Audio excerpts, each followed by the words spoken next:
안녕하십니까. 덴탈빈 김용진 원장입니다. 오늘은 세이브 GBR 키트를 이용한 쉽고 예지성 높은 GBR 테크닉에 대해서 좀 알아보도록 하겠습니다. 이번에 새롭게 출시된 세이브 GBR 키트를 어떻게 임상에서 사용하는지에 대해서 자세히 설명을 드리도록 하겠습니다. 먼저 세이브 GBR 키트의 레이아웃이 되겠습니다. 세이브 GBR 키트는 GBR이 필요한 다양한 드릴과 그 멤브레인의 고정을 위해 사용되는 스크류 그리고 본텍들로 구성되어 있고 이것들을 적용하기 위한 드라이버들로 구성이 되어 있습니다. 보시는 것처럼 개발의 컨셉이 되겠는데요. GBR의 처음부터 그리고 GBR의 예지성을 높이기 위해서 우리가 반드시 사용되어야 할 드릴들 그리고 멤브레인의 고정을 얻기 위해서 사용되는 본텍이나 스크류들 그리고 특별한 방식의 GBR 테크닉을 위한 다양한 컴포넌트들로 구성이 되어 있습니다. 이후 강의에서 자세히 설명드리면서 증례와 함께 살펴보도록 하겠습니다. GBR에 가장 처음에 사용되는 라운드바가 되겠습니다. 두 종류의 라운드바가 있게 되겠는데요. 우리가 이 라운드바를 왜 GBR 키트에 넣게 됐는지 먼저 살펴보도록 하겠습니다. 우리가 GBR을 통해서 성공적인 골재생을 얻기 위해서는 보시는 것과 같은 세 가지의 그 요소들이 필요하게 됩니다. 첫 번째로 본포밍 셀, 오스테오블라스트가 되겠죠. 많은 선생님들께서 고리식재 자체가 환자의 자가골로 전환될 거라고 생각을 하지만 실제는 그렇지 않습니다. 고리식재는 단지 골재생을 위한 공간을 유지해 줄 뿐이고요. 실제적으로는 고리식재 내부로 본을 만들어 줄 수 있는 오스테오블라스트들이 와야 되겠죠. 이런 오스테오블라스트들은 메젠키말 스템셀로부터 분할을 하게 됩니다. 따라서 메젠키말 스템셀을 오스테오블라스트로 분할시켜 줄 수 있는 다양한 사이토카인이나 그로스 팩터와 같은 시그널링 몰레큘들이 필요하게 되겠죠. 따라서 본을 만들어주는 오스테오블라스트, 시그널링 몰레큘 그리고 그래프트 머테리얼, 공간을 유지하기 위한 이 그래프트 머테리얼 세 가지가 적절히 조합이 되어야 되겠습니다. 따라서 본포밍 셀, 오스테오블라스트나 블러드의 서플라이가 없는 고리식재는 절대 환자의 자가골로 전환되지가 않겠죠. 그렇다면 성공적인 골재생을 위해서는 우리가 반드시 이 본셀과 본포밍 셀과 시그널링 몰레큘들을 어떻게 공급해 줄지에 대해서 고려를 해야 되겠습니다. 반드시 코티칼 퍼포레이션을 시행을 해줘야 되겠는데요. 다들 아시는 것처럼 코티칼 본에는 블러드 서플라이가 적습니다. 또한 셀에 대한 서플라이도 굉장히 적게 되겠죠. 따라서 고리식재가 완벽하게 힐링이 된 코티칼 본 위에 올려질 상황이 된다면 반드시 피질골을 천공을 시켜줘야 되겠죠. 코티칼 퍼포레이션을 통해서 그 본메로우로부터 블러드 서플라이와 본포밍셀 서플라이를 받을 수 있도록 그런 환경을 만들어줘야 되겠습니다. 우리가 GBR이라고 하는 것은 고리식재와 멤브레인을 단순히 사용해서 조합하는 것이 아니라 골재생에 필요한 적절한 환경을 만들어줘야 되겠죠. 따라서 그 첫 번째 조건이 블러드 서플라이와 본포밍 셀들을 서플라이를 만들어줄 수 있는 코티칼 퍼포레이션이라고 할 수 있겠습니다. 이런 코티칼 퍼포레이션을 시행하기 위해서 두 가지 종류의 버가 들어있습니다. 자, 직경 1.0mm의 라운드버가 되겠는데요. 스트레이트 핸드피스에 연결할 수 있는 것과 아래 보시는 것처럼 임플란트용 콘트라앵글 핸드피스에 연결할 수 있게 두 종류가 있습니다. 따라서 적절한 상황에 따라서 스트레이트 핸드피스가 구비가 되신 분들은 스트레이트 핸드피스용을 쓰시면 되겠고요. 스트레이트 핸드피스를 수술 중에 구비하기 어렵다면 임플란트용 핸드피스로 사용을 하시면 되겠습니다. 그러니까 스트레이트 핸드피스에 연결하겠을 때는 3만에서 4만 RPM의 고속의 RPM을 쓸 수가 있기 때문에 코티칼 퍼포레이션의 효율이 좀 좋겠죠. 자, 다음으로는 5.0mm의 본 트리밍 버가 되겠습니다. 이거에 대해서 설명을 간단히 드리도록 하겠습니다. 자, 앞서 보여드렸던 그 라운드 버와 같이 두 종류가 있습니다. 스트레이트 핸드피스용이 이렇게 있고요. 그리고 스트레이트 핸드피스가 없는 경우에 임플란트용 핸드피스에 연결하는 콘트라앵글용 두 종류가 있습니다. 사용 속도는 스트레이트 핸드피스는 3만에서 4만, 그리고 임플란트용 핸드피스는 임플란트 드릴과 동일한 1200에서 1500 RPM 정도를 사용을 하시면 되겠습니다. 우리가 GBR을 할 때, 멤브레인을 적용할 때 있어서 잔존하고 있는 골벽이 굉장히 우들두들하거나 이레귤리티가 심한 경우가 되겠죠. 그런 경우에는 멤브레인의 적합성이 떨어지게 되겠습니다. 또한 딱딱한 비흡수성 멤브레인을 사용할 때는 멤브레인의 적합을 얻기가 어렵게 되겠고요. 이런 경우에 잔존하고 있는 골벽에 대한 오스테오플라스트를 시행할 때 사용할 수 있도록, 즉 멤브레인의 적합도를 올리기 위한 오스테오플라스트를 시행할 때 사용할 수 있도록 이 두 직경 5.0mm의 본 트리밍 버를 디자인을 하였습니다. 우리가 이 그라인딩 버는 이미디어트 임플란트를 할 때도 굉장히 효율적으로 사용을 할 수가 있는데요. 우리가 이미디어트 임플란트 할 때 가장 중요한 요소는 어트라우마틱하게 발치를 해내고 또한 임플란트 식립하기 전에 남아있는 잔존 그래놀레이션 티슈를 완벽하게 제거를 해야 되겠습니다. 따라서 이렇게 서지컬 큐렛을 많이 사용을 하기는 하는데 잔존 그래놀레이션 티슈가 남아있는 골벽에 타이트하게 붙어있는 경우, 그리고 그래놀레이션 티슈가 완벽하게 제거됐는지를 확인하기가 좀 어려운 경우에는 저렇게 그라인딩 벌을 발치창 내부에 넣어서 잔존하고 있는 그래놀레이션 티슈도 제거함과 동시에 코티칼 라이닝에 대해서 좀 그라인딩을 해서 블러드 서플라이를 얻기 좋은 환경을 만들어줄 수가 있겠죠. 네, 지금까지는 두 가지 종류의 버에 대해서 알아봤습니다. 직경 1mm의 라운드 버, 그리고 직경 5mm의 본 트리밍 버, 아니면 그라인딩 버, 이렇게 부를 수가 있겠죠. 세 번째 버는 본칩 드릴이 되겠습니다. 우리가 실제 GBR을 할 때 있어서 자가골이 골드 스탠다드로 여겨질 만큼 자가골은 굉장히 좋습니다. 살아있는 오스테오블라스트를 바로 디펙트 부위에 이식할 수 있기 때문에 좋은 골재생 효과를 기대할 수가 있겠죠.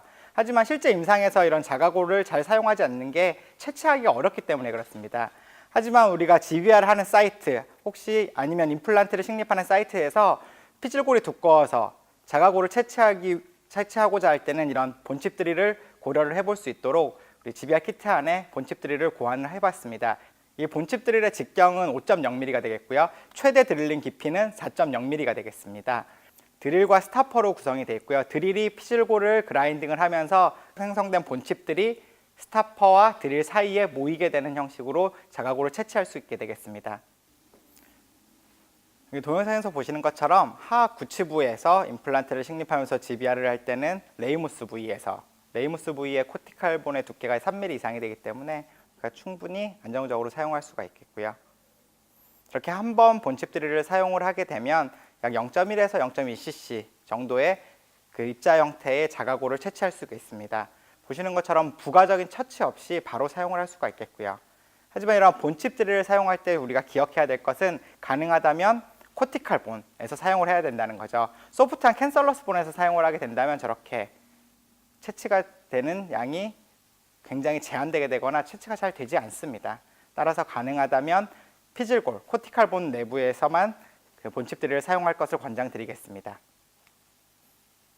자, 다음으로는 이제 실제 멤브레인을 고정하는 데 사용되는 스크류와 본택으로 구성된 저렇게 픽세이션 컴포넌트에 대해서 살펴보겠습니다. 저것은 그 GBR 키트 본체 내에서 분리를 해서 사용을 하시게 될 거고요. 자, 크게 두 종류로 분리를 할 수가 있습니다. 본택과 픽싱 스크류로 나눠지게 되는데요. 픽싱 스크류의 두께는 직경은 1.3mm 정도가 되겠습니다. 자, 이게 본택이 되겠고요. 보시는 것처럼 멤브레인을 고정할 때, 즉 적합성을 높이기 위해서 멤브레인을 어댑테이션할 목적으로 멤브레인을 고정할 때 사용을 하게 됩니다. 자, 보시는 것처럼 주로 비흡수성, 딱딱하고 탄성이 센 비흡수성 멤브레인을 디펙트의 형태에 맞춰서 적합시킬 때 사용을 하게 되겠고요. 자, 보시는 것처럼 이런 오비스 TRM과 같은 비흡수성 멤브레인은 굉장히 리지디티가 세고 탄성이 셉니다. 따라서 운두를 뚫고 나오는 그런 컴플리케이션들을 방지해 줄 목적으로 멤브레인의 적합도를 높이기 위해서 이런 본택을 사용하게 되겠고요. 자, 길이는 3.5와 5mm 두 종류가 있게 되겠는데요. 보라색이 3.5 그리고 파란색이 5mm가 되겠습니다. 처음에는 대부분의 3.5로 시작을 해서요. 3.5 본택이 고정력을 잘 얻기가 힘든 경우에 굉장히 소프트한 상악에서 사용할 때는 그런 경우가 만나게 되겠습니다. 그런 경우에는 길이를 증가시켜서 5mm 본택으로 고려를 하시면 되겠습니다. 자, 케이스를 하나 보겠습니다. 이 환자, 그 67세 남자 환자로 그 상악 좌측에 임플란트를 제거를 했습니다. 임플란트가 프랙처가 됐거든요. 이쪽 부위에 제거하고 연조직이 힐링될 때까지 기다렸다가 임플란트를 식립하면서 GBR을 했던 케이스가 되겠습니다. 초진 파노라마 사진이 되겠고요. 자, 보시는 것처럼 27번 부위는 임플란트가 자연스럽게 탈락돼서 나왔고요. 오세오 인테그레이션이 페일저가 됐죠. 그리고 24번과 25번 임플란트는 주변의 마지널 본의 로스로 인해서 임플란트 자체가 깨져버렸습니다. 따라서 저희 임플란트를 다시 사용을 할 수가 없는 상황이어서 빼기로 결정을 했고요. 임플란트를 24번, 5번 이렇게 빼고 난 이후의 상태가 되겠습니다. 3개의 임플란트를 모두 제거하고 난 다음에 연조직이 모자라는 상황이어서 약 8주간의 연조직 치유 기간을 가져갔습니다. 자, 8주 정도 기다리고 났더니 연조직은 치유가 잘 됐죠. 하지만 본은 약간의 디펙트가 생겼습니다. 자, 플랩을 열었고요. 임플란트 식립하기 위해서 플랩을 열고 나서 봤더니 뭐 버컬본 쪽의 디펙트도 좀 심했고 수직적인 디펙트도 좀 심했던 편이었습니다. 이런 경우에는 임플란트 주변으로 적절한 골 지지를 얻어야 내야 되기 때문에 전반적인 치조골의 외형을 증가시켜주기 위해서 비흡수성 멤브레인을 사용하기로 했습니다. 자, 4개의 덴티스의 원큐 임플란트를 식립을 했고요. 자, 아까 처음에 말씀드린 것처럼 성공적인 골 재생을 위해서 고리식재가 피질골 위에 올려질 상황이 된다면 반드시 코티칼 퍼포레이션을 통해서 저렇게 블러드 서플라이를 만들어줘야 된다고 말씀을 드렸습니다. 따라서 세이브 GBR 키트에 있는 직경 1mm의 라운드벌을 이용해서 코티칼 퍼포레이션을 시행을 해줬고요. 자, 그런 다음에 오비스 TRM을 사용했습니다. 오비스 TRM은 그 덴스한 PTFE 멤브레인으로 내부에 티타늄 프레임워크가 있습니다. 이로 인해서 밴딩이 용이해지고요. 이로 인해서 어댑테이션 하기가 좀 더 쉬워지게 되겠죠. 그 오비스 TRM을 쓸 때는 조직면과 본 쪽으로 닿는 면이 명확히 나눠지게 됩니다. 따라서 오돌도돌한 약간의 엠보싱 구조를 가지고 있는 쪽이 그 연조직을 향하게 하는 것이고요. 저렇게 매끈매끈하고 얇게 티타늄 프레임워크가 비쳐 보이는 쪽이 골조직을 그리고 고리식재를 향하게 사용하시면 되겠습니다. 이렇게 밴딩을 하게 되면 그 내부에 있는 티타늄 프레임워크로 인해서 밴딩도 어느 정도 되고요. 그래서 어댑테이션이 좋아지게 됩니다. 하지만 아무리 어댑테이션이 좋다고 하더라도 덴스한 PTF 멤브레인이 가지고 있는 탄성을 완벽하게 없앨 수가 없겠죠. 따라서 가능하다면 노출을 방지해주기 위해서 하방에 2개 이상의 본택으로 고정을 해주는 게 좋겠습니다. 주로 에이펙스에 먼저 고정을 해주게 되겠고요. 즉 고리식재가 들어간 에이피컬의 보더 부위를 저렇게 선정을 해줄 수가 있게 되겠습니다. 이런 다음에 다시 멤브레인을 들어 올리고요. 저는 주로 샌드위치 본 오그멘테이션 테크닉을 좋아합니다. 레이어링 테크닉이라고도 하죠. 노출된 임플란트 주변에는 동종골, 그리고 그 바깥쪽에는 볼륨을 유지할 수 있는 흡수가 되지 않는 이종골을 사용을 합니다. 따라서 오비스 알로 그래프트 머테리얼을 픽스처 주변으로 적용을 해줬고요. 그 바깥쪽으로는 오비스 제노피, 돼지뼈 기원의 이종고리식재인 오비스 제노피를 적용을 해줬습니다. 그런 다음에 전체 고리식재를 덮어줄 수 있도록 오비스 TRM 멤브레인을 감싸주었고요. 그런 다음에 프라이머리 클로저를 시행을 하였습니다. 자, 수루 파노라마 사진이 되겠고요. PA가 되겠습니다. 자, CT 스캔이 되겠습니다.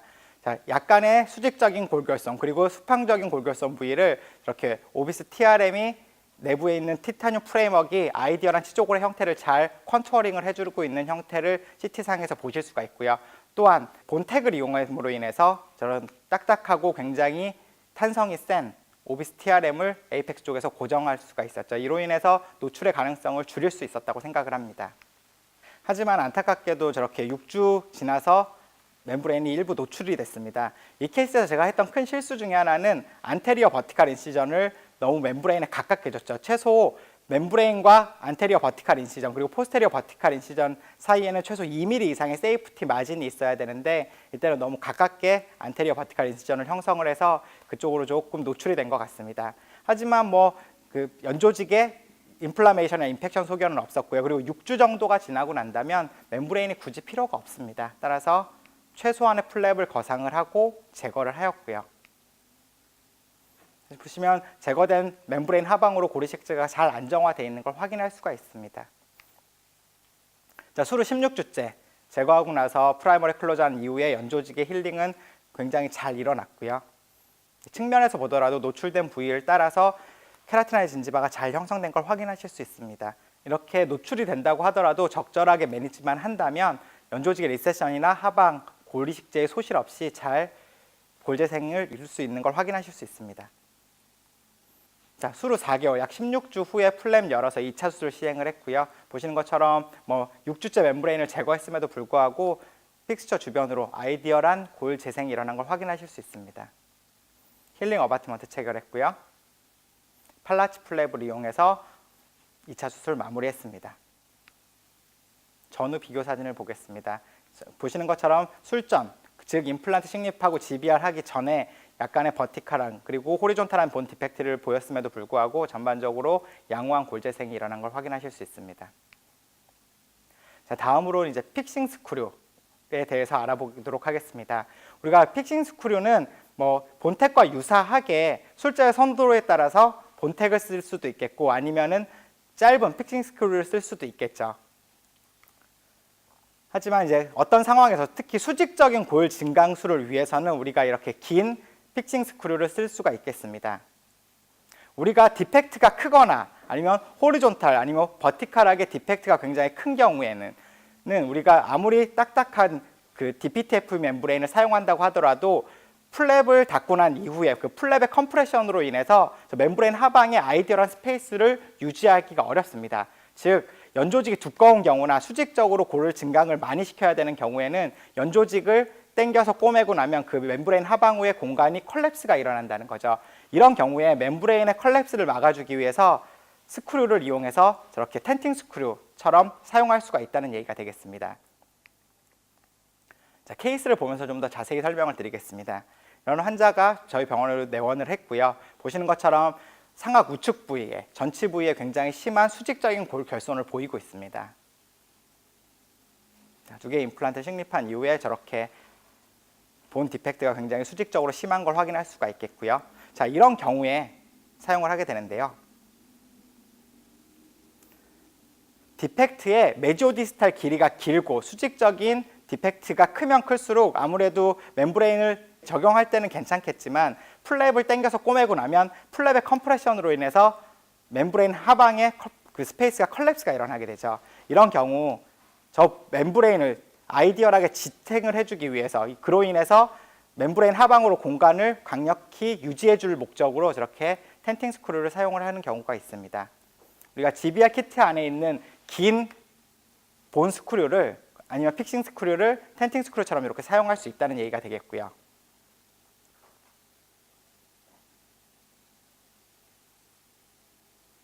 텐팅 스크류 하방으로 그리고 주변으로 고리식재를 먼저 패킹을 하고요. 그런 다음에 저 고리식재를 충분히 덮어줄 수 있도록 오비스 TRM, 티타늄 프레임워크 있는 DPTFE 멤브레인 오비스 TRM을 적용을 해줬습니다.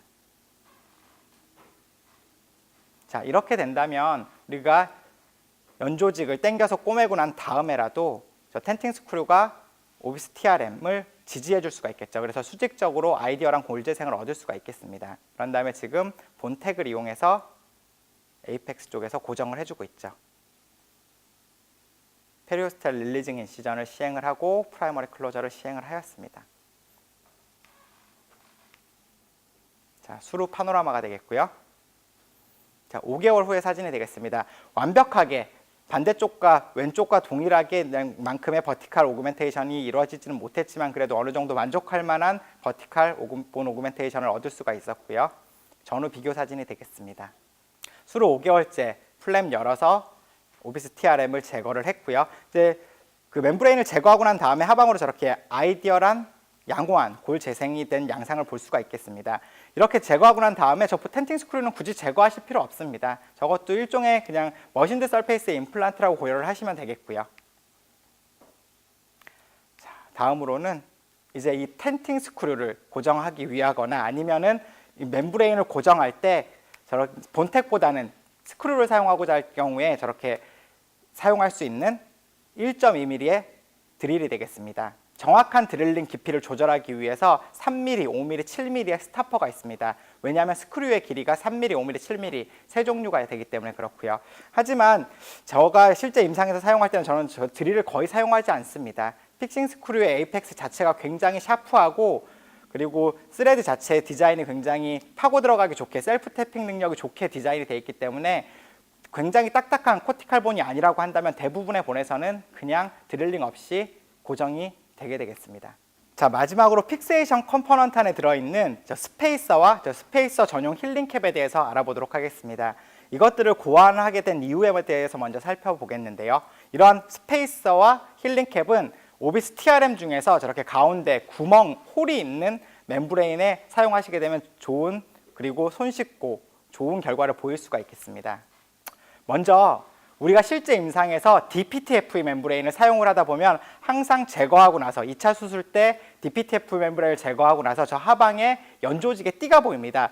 생성된 골 조직이 바로 보이는 경우는 거의 없고요. 하방에 신생골을 덮고 있는 씩하고 덴스한 소프트 티슈 레이어가 보이게 되는데요. 우리가 이러한 소프트 티슈 레이어를 슈도페리오스티움이라고 명명을 하게 됩니다. 이러한 슈도페리오스티움의 두께는 약 1mm 내외라고 알려져 있고요. 자, 그렇다면 오비스 TRM 멤브레인 중에서 저렇게 홀이 있는 것을 우리가 GBR을 할 때 임플란트 주변에 본 디펙트의 GBR을 할 때는 커버 스크루를 이용해서 임플란트에 고정을 하는 경우도 생기게 됩니다. 하지만 고리식재를 픽스처의 탑까지 완벽하게 쌓았다고 하더라도 저렇게 힐링이 되는 과정 중에서 골 재생이 일어나는 과정 중에서 저 오비스 TRM 하방으로 1mm의 슈도페리오스툼 레이어가 생기게 된다면 어떻게 될까요? 픽스처 탑 1mm가 골 조직 바깥쪽으로 노출이 되게 되겠죠. 우리가 러프 서페이스의 임플란트는 항상 골 조직 안에 완벽하게 쌓여져 있어야 됩니다. 그래서 우리가 항상 서브크레스탈 인솔레이션을 강조를 하게 되는데요. 어쨌든 고리식을 할 당시에는 픽스처 주변까지 완벽하게 고리식재를 위치시켰다고 하더라도 DPTFE 멤브레인의 특성으로 인해서 하방에 1mm의 그 연조직이 생기게 되면 안 되게 되겠죠. 따라서 이 스페이서를 고안한 이유는 이 DPTFE 멤브레인 하방으로 생기는 1mm의 슈도페리오스티움 레이어를 보상하기 위해서 디자인을 하게 됐습니다. 자, 케이스를 보면서 설명을 드리겠습니다. 연자 45번 부위 발치와 동시에 즉시 임플란트를 식립을 하기로 하였고요. 술전 사진이 되겠습니다. CT상에서 보시는 것처럼 기존에 있었던 심한 치주 질환으로 인해서 버컬본에 약간의 결손이 보입니다. 자, 임플란트 식립한 이후의 사진이 되겠고요. 보시는 것처럼 버컬본의 디펙트를 커버해주기 위해서 GBR을 시행을 하기로 했습니다. 이런 경우에 이미디어트 임플란트와 동시에 GBR을 할 때 가장 큰 단점은 연조직이 부족하다는 거죠. 따라서 이런 경우에는 트랜스뮤코잘 방식, 즉 힐링 어바트먼트를 이용해서 멤브레인을 고정하는 방식을 통해서 트랜스뮤코잘 방식의 GBR을 해볼 수가 있겠습니다. 이때는 오비스 TRM을 이용해서 트랜스뮤코잘 GBR을 시행을 했는데요. 자, 우리가 멤브레인에 힐링 어바트먼트가 체결돼 구멍을 형성할 때는 다양한 기구들을 사용할 수가 있겠습니다. 시저를 사용해서 홀을 만드셔도 되고요. 아니면 저렇게 멤브레인 펀치라고 부르는 것들을 사용을 할 수도 있겠고요. 아니면 뭐 러버댐 펀치 같은 것을 사용을 할 수도 있겠죠. 어쨌든 이렇게 힐링 어바트먼트가 체결될 그 공간을 좀 만들어 봤고요. 왜냐하면 이때 사용했던 그 오비스 멤브레인은 TRM이 아닌 그 티타늄 프레임워크가 없는 그냥 DPTF 멤브레인이었기 때문에 홀이 없었습니다. 그래서 홀을 만들어주기 위해서 저런 멤브레인 펀치를 사용을 해서 홀을 형성을 해봤고요. 그 DPTF 멤브레인 하방으로 생기는 슈도페리오스튬 레이어를 보상해주기 위해서 1mm의 스페이서를 연결을 하고 고리식을 시행을 하였습니다. 자, 먼저 임플란트의 탑에 스페이서를 연결을 했고요. 그런 다음에 힐링 캡을 이용해서 구멍을 형성한 오비스 멤브레인, 오비스 비급수성 멤브레인을 먼저 픽스에 고정을 했습니다. 그런 다음에 멤브레인을 들어 올리고 저 하방으로 고리식을 시행을 했고요. 항상 마찬가지로 레이어링 테크닉, 픽스처 주변에는 동종골, 그 바깥쪽에는 이종골을 깔아줬고요. 딱딱하고 탄성이 센 오비스 멤브레인을 본텍을 이용해서 에이펙스 쪽에서 고정을 해주고 힐링 캡 주변으로 프라이머리 클로저를 만들어줬습니다. 수루 파노라마가 되겠고요. CT가 되겠고요. 자, 8주째 힐링 양상입니다. 사용됐던 힐링캡 주변으로 연조직의 힐링이 사운드하게 잘 일어났고요. 또한 버컬 플랩을 과도하게 당겨서 프라이머리 클로저를 시행하지 않았기 때문에 버컬 쪽의 케라티나이드 진지바도 잘 보존할 수가 있었습니다. 자, 수루 4개월, 약 16주 이후에 2차 수술 시행을 하면서 오비스 비흡수성 멤브레인을 제거를 하였습니다. 굳이 버티컬 인시전을 줄 필요가 없겠죠. 왜냐하면 저 멤브레인 자체는 힐링 캡을 이용해서 고정이 됐으니까요. 힐링 캡 제거하고 오비스 비흡수성 멤브레인을 제거를 해주었고요. 보시는 것처럼 완벽하게 서브머지 시키지 않더라도 아이디얼한 골 재생이 일어난 걸 확인하실 수 있습니다. 하지만 항상 아까 말씀드렸던 것처럼 저 DPTF 멤브레인 하방으로는 신생골을 덮는 약 1mm의 슈도페리오스티움 연조직 레이어가 생긴 걸 확인하실 수가 있습니다. 이거는 굳이 제거하실 필요 없습니다. 통상적인 힐링 어바트먼트 체결해서 2차 수술 마무리했고요. 자, 다음으로는 이제 이러한 본텍이나 그 픽싱 스크류를 사용할 때 사용하는 드라이버와 핸들이 되겠는데요. 이거는 제가 실제 사용하는 동영상과 같이 보여드리도록 하겠습니다. 이렇게 본 디펙트가 있는 모델의 세이브 GBR 키트를 이용해서 각 컴포넌트들을 어떻게 사용하는지에 대해서 간단히 사용법과 함께 설명을 드리도록 하겠습니다. GBR 키트의 레이아웃이 되겠고요. 자, 먼저 이게 핸들이 되겠습니다.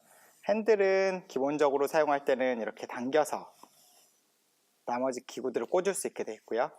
고정할 수 있게 유니버셜 핸들이라고 우리가 이름을 지었는데요. 모든 드라이버들이 다 연결이 될 수가 있습니다. 그래서 매뉴얼로 사용하는 모든 드라이버들은 여기 연결할 수가 있게 되겠고요. 제가 하나를 연결을 해 보겠습니다. 자, 우리가 본택을 고정할 때 사용하는 본택 드라이버가 되겠고요. 연결할 때는 당긴 상태에서 완벽하게 체결된 거를 다시 한번 하겠습니다. 완벽하게 체결된 걸 확인하고 놔주면 고정이 되겠죠. 자, 그리고 요거는 본택 드라이버에는 이렇게 보시는 것처럼 본택 드라이버는 두 종류가 있습니다. 우리가 전치부에 수직으로 접근하기가 좋을 경우에 스트레이트를 쓰지만 구치부에서 접근이 어려울 경우에는 사용할 수 있도록 이렇게 커브드 타입이 두 종류가 있겠고요. 뺄 때는 다시 당기고 잡아서 빼면 되겠고요. 자, 다시 커브드 타입으로 바꾸고자 할 때는 당기고 체결된 거 확인하고 다시 놔주시면 되겠죠. 자, 그리고 모든 본택 드라이버 스트레이트와 커브드에는 이렇게 파란색 프로텍션 캡이 있습니다. 이건 뭐냐면 본택을 파지할 때, 그리핑을 할 때 그럼 파지력이 떨어지지 않게, 탄성이 떨어지지 않게 하기 위해서 항상 보관할 때 이렇게 끼워줘야 되겠고요. 그리고 쓰고 나서는 소독할 때 다시 깨끗하게 닦은 다음에 소독할 때는 이렇게 항상 꽂아놔야 되겠습니다. 먼저 1.0mm의 두 개의 버가 되겠습니다. 자, 스트레이트 핸드피스에 꽂을 수 있는 것과 이쪽이 되겠죠. 오른쪽에 보시면 이렇게 D컷이 있는 임플란트용 핸드피스에 꽂을 수 있는 직경 1.0의 라운드 버가 있겠습니다. 이렇게 항상 GBR의 가장 시작에 먼저 사용을 하게 되겠죠. 자, 코티칼 본을 퍼포레이션하는 목적으로 사용을 하게 되겠고요. 코티칼 본의 저항이 없어질 때까지 분이 사용을 해주시면 되겠습니다. 주수 하야에서 실제 임상에서 사용을 해야 되겠고요. 그래서 코티칼 본의 퍼포레이션을 만들어주는 역할로 사용을 하게 됩니다. 자, 그런 다음에 5.0 직경의 그라인딩 버, 본 트리밍 버라고도 부를 수 있겠는데요. 똑같이 1.0의 라운드 버와 같이 두 종류 스트레이트 핸드피스 원과 컨트라이닝글 용이 있겠고요. 체결을 하고 사용을 할 때는 멤브레인의 어댑테이션을 위해서 본을 그라인딩 할 필요가 있을 때 사용을 하게 됩니다.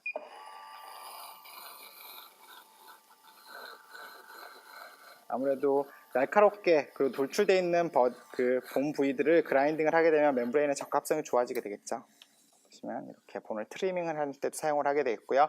앞서 제 케이스에서 보시는 것처럼 발치한 이후에 유가 조직들을 제거할 때도 사용하시면 되겠습니다. 다음으로는 직경 5.0mm의 본칩 드릴이 되겠습니다. 본칩 드릴이 되겠고요. 자, 본칩 드릴은 이렇게 생겼습니다. 드릴과 스타퍼로 구성되어 있는데요. 보시면 아래쪽에 일단 인덴테이션이 있게 되겠죠. 드릴링을 하기 전엔 여기에 먼저 이렇게 인게이지를 하시고요. 자, 주로 하악 구치부에서는 레이모스, 하악 전치부에 사용할 때는 심피시스 부위, 침 부위에서 사용을 해도 되겠죠. 이런 경우에서 많이 사용을 하게 됩니다. 자, 사용할 때는 메탈로 된 스타퍼와 잔종 골격 간에 갭이 없도록 이렇게 완벽하게 밀착을 시켜줘야 되겠습니다. 이렇게 갭이 있게 되면 주수하에서 사용하기 때문에 그라인딩된 본칩들이 다 유출되게 되겠죠. RPM은 약 500rpm 정도로 사용을 해주게 되겠고요.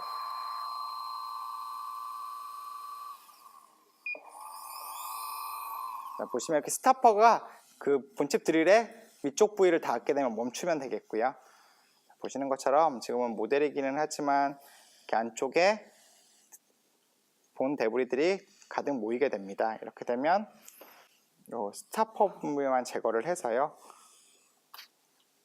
이 내부에 모아진 본칩들 보이시죠? 본칩들을 기구를 이용해서 모아주게 되겠습니다. 보시는 것처럼 이런 식으로 한 번만 더 사용을 해볼게요. 자, 드릴이 있겠고요. 여기에 아래쪽에 인덴테이션을 걸어주고요. 갭이 없이, 그런 다음에 사용할 부위에 수직으로 대주게 되겠고요. 갭이 없이.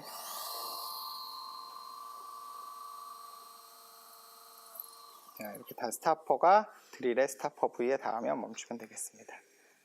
이렇게 풍부하게 많은 본칩들이 채취되는 걸 확인할 수가 있습니다.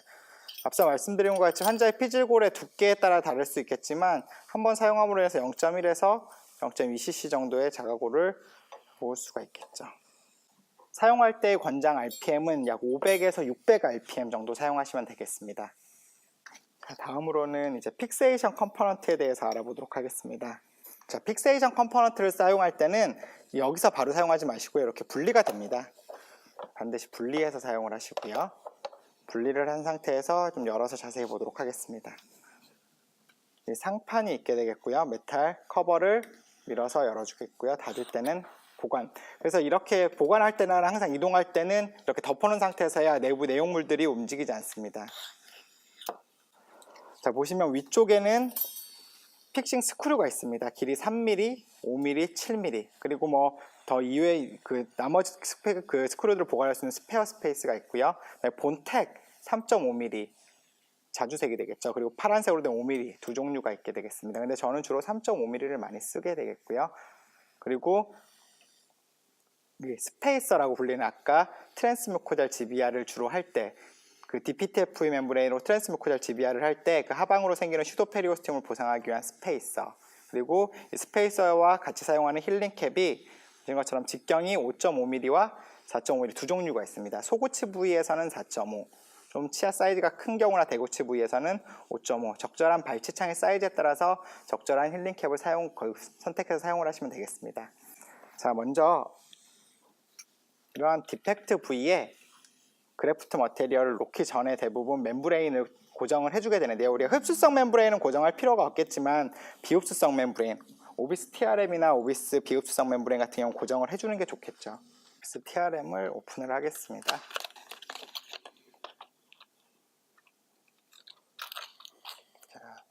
자, 오비스 TRM을 사용할 때는 이렇게 두 면이 있습니다. 거칠거칠한 표면이죠. 그 다음에 매끈매끈한 표면, 명확하게 구별이 되죠. 이렇게 매끈매끈한 표면이 골조직 쪽, 고리식재 쪽을 덮는 쪽이 되겠고요.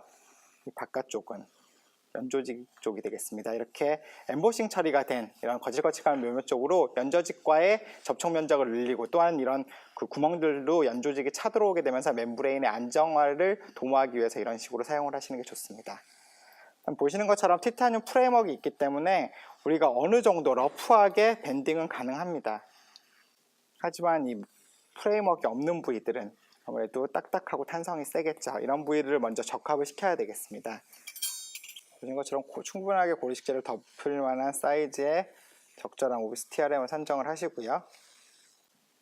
에이펙스 쪽에서 먼저 고정을 해주는 게 좋습니다. 에이펙스 쪽까지 고정을 해주는데, 본텍 드라이버 스트레이트를 먼저 사용을 해보겠습니다. 자, 아까 설명드린 것처럼 당기고 고정하고 홀드업 제거하고, 이렇게 해서 여기 그냥 이렇게 집으시면 안 되고요. 딱 소리가 날 때까지 눌러주셔야 됩니다. 딸깍 소리가 날 때까지. 그래서 그리핑이 되겠죠. 전용 골벽에 수직으로 대시고요. 드릴링은 하실 필요 전혀 없습니다. 말렛을 이용해서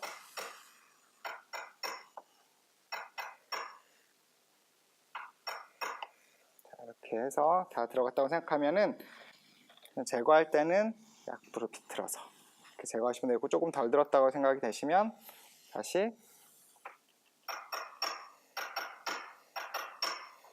제거할 때는 비틀어서 제거해 주시면 되겠습니다.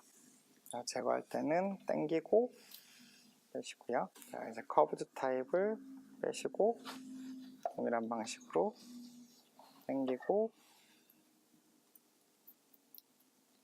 빼시고 넣은 상태에서 딸깍하는 소리가 날 때까지, 딸깍 소리 들으셨죠? 이렇게 로테이션을 방지해 주기 위해서는 최소 2개 이상의 본텍을 쓰시는 게 좋습니다. 다시 말렛을 이용해서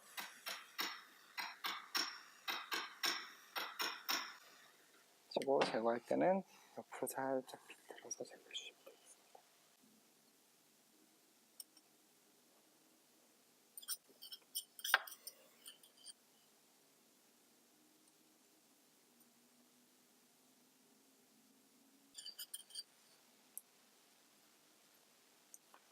보시는 것처럼 멤브레인 에이펙스를 고정해주게 되면 고리식재가 하방으로 유출되는 걸 막아줄 수가 있겠죠. 이렇게. 자, 그런 다음에 고리식재를 충분하게 덮어줄 상태로 멤브레인을 위치를 시키고요. 이 바깥쪽에서도 다시 한번 택을 이용하겠습니다. 식으로 된 상태에서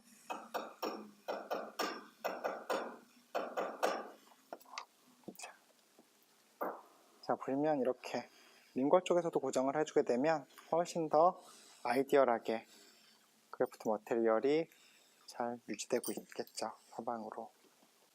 보시면 티타늄 프레임워크가 있는 오비스 TRM을 이용해서 전반적으로 수평적으로 치조고를 증강시키는 GBR 방법에 대해서 보도록 하겠습니다.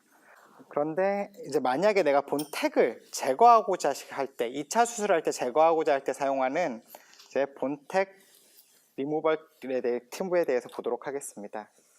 자, 내가 처음에 삽입한 본택의 위치가 마음에 들지 않거나 아니면은 2차 수술할 때 본택을 제거해야 될 필요가 있을 때 사용하는 본택 리무벌 팁이 되겠고요. 똑같이 드라이버 핸들에 사용을 하게 됩니다.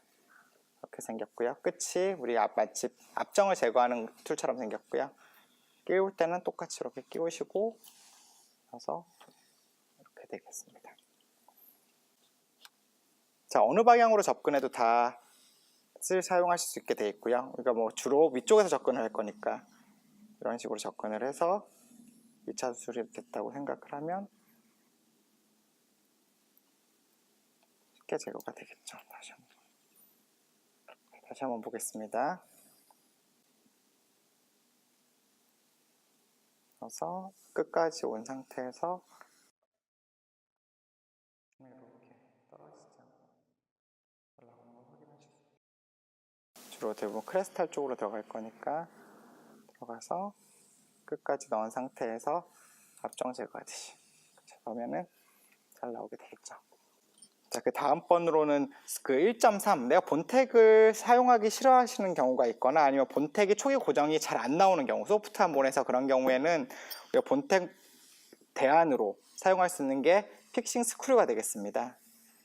하지만 얘는 좀 고정할 때 다른 거 그 본택 드라이버 팁이랑 좀 다른 방법으로 고정을 하셔야 되고요. 좀 고려해야 될 사항이 있어요. 얘는 회전력을 인가를 해야 되기 때문에 회전 토크를 인가를 해야 되기 때문에 한 번 더 연결을 해줘야 되겠습니다. 즉 드라이버와 이 핸들을 연결을 해주는 방식이 조금 더 복잡합니다. 보시겠습니다.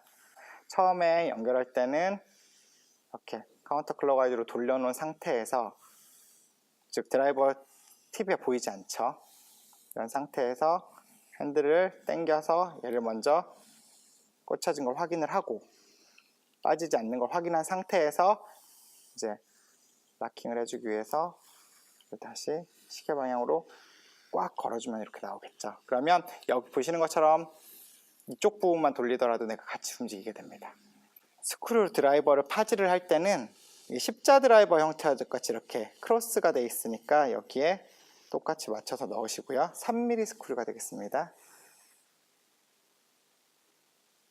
맞춰서 넣으시고 꽉 그러시면 딸깍 소리가 나면서 인게이지가 됩니다. 그런 상태에서 아까 본택이 고정력이 안 나왔을 때 주로 드릴링은 하실 필요가 없습니다. 그러면 자, 여기 끝을 돌리는 게 아니라 핸들 여기를 잡고 이렇게 돌리시면 됩니다. 그러면 아무래도 스크류 스레드가 인게이지가 되면서 고정력 좋게 잘 걸리고 있죠. 뺄 때는 이렇게 빼시면 되겠고요. 한 번만 더 보여드리겠습니다. 십자 모양이 이렇게 딱 걸려서 꽉 누르신 상태에서 그냥 돌려주시면 되겠습니다.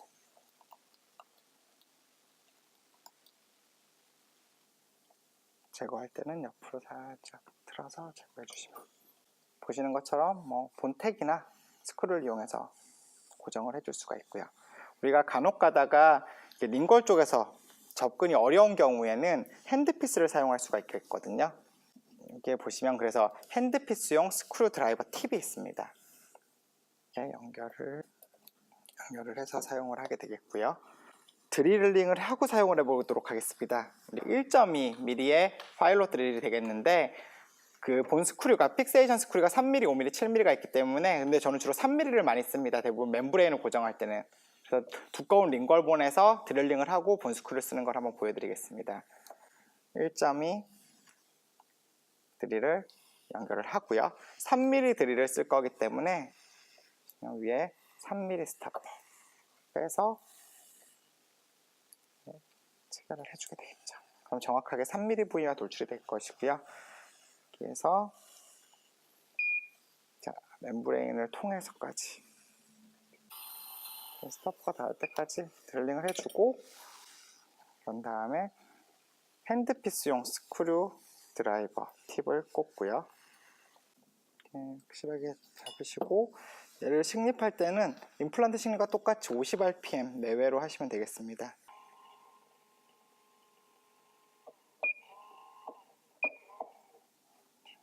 보시는 것처럼 뭐 본 스크류나 본 택을 이용해서 이렇게 멤브레인을 고정하는 것만으로도 우리가 멤브레인 노출을 막을 수가 있겠고 그로 인해 성공적인 GBR을 얻을 수가 있겠습니다.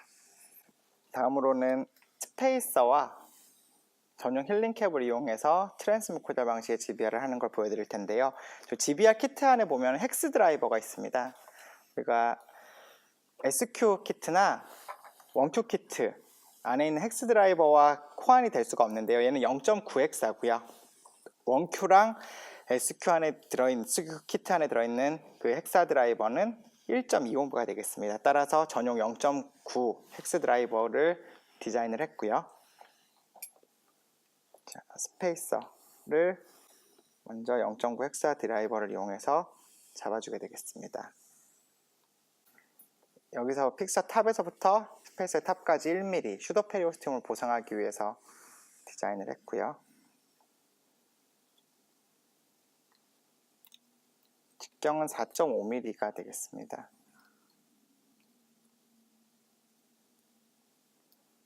자, 이렇게 약 12에서 15N 손에 강한 토크를 이용해서 고정을 해주고요.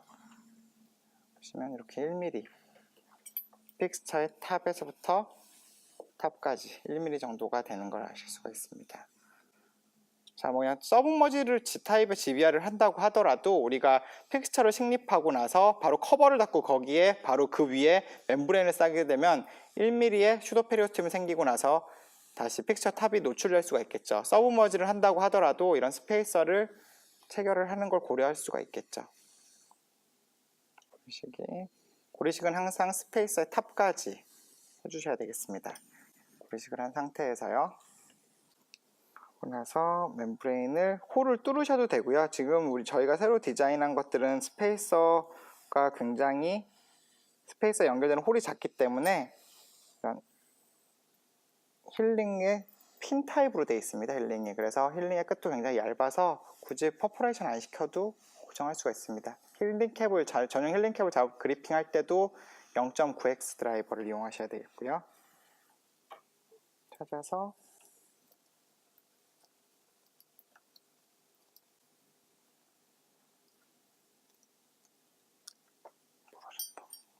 자, 이렇게 해서 고정을 하게 되면 아무래도 이미디어트 임플란트나 이런 거 할 때는 훨씬 더 유용하게 고정할 수가 있겠죠. 그리고 이 하방 쪽에는 상황에 따라서 핀이나 택을 이용해서 추가적인 고정을 해줄 수도 있겠습니다.